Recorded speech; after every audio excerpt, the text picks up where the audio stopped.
जय श्री राधे, जय श्री कृष्ण। भक्तजनों, आइए आरंभ करते हैं आज की कथा। मलुकदास जी नाम के एक बड़े संत हुए।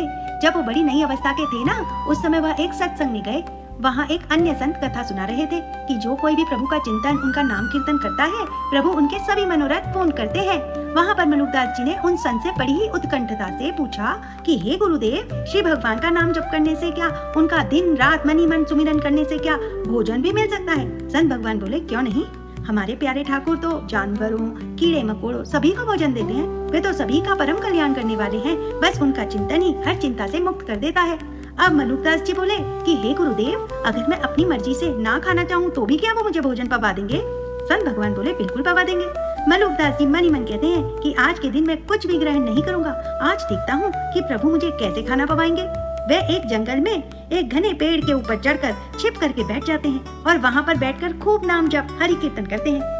तभी वहाँ से एक राजा अपने सैनिकों के साथ पहुँचता है और भोजन करने के लिए वहाँ कुछ देर रुक जाता है। अभी सैनिक राजा के लिए भोजन परोस ही रहे होते हैं कि इतने में उन्हें घोड़ों की टापें सुनाई देती हैं। राजा समझता है कि कोई उन पर आक्रमण करने आ रहा है, तो वहाँ से अपने सैनिकों के साथ भाग जाता है। जैसे ही वहाँ दूसरे राजा के सैनिक पहुँचते हैं, वे देखते हैं कि इतना सारा भोजन रखा हुआ है और कोई वहाँ पर सुध लेने वाला नहीं है।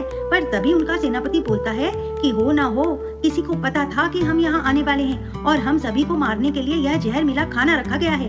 सेनापति कहता है, सैनिकों, जरा तुम लोग मिलकर नजर मारो, हो ना हो कोई यहाँ पर जरूर छुप करके बैठा है। तभी उन सैनिकों की नजर उस घने पेड़ पर बैठे मलुकदास जी पर पड़ती है और वे उन्हें पेड़ से नीचे उतार करके लाते हैं और कहते हैं, यही है वो जिसने खाने में जहर मिलाया है, पहले इसे भोजन खिलाओ।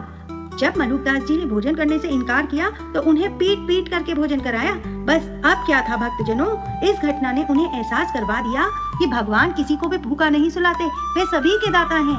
वे आगे चल करके एक बड़े संत बने और उनकी शिक्षा यही रही कि चिंता छोड़कर भगवान पर भरोसा रखना चाहिए, क्योंकि वही सबका पालनहार है। श्री हरि विष्णु भगवान की जय। आज की कथा बस यहीं तक। जल्द मिलते हैं एक नई कथा के साथ। राधे राधे।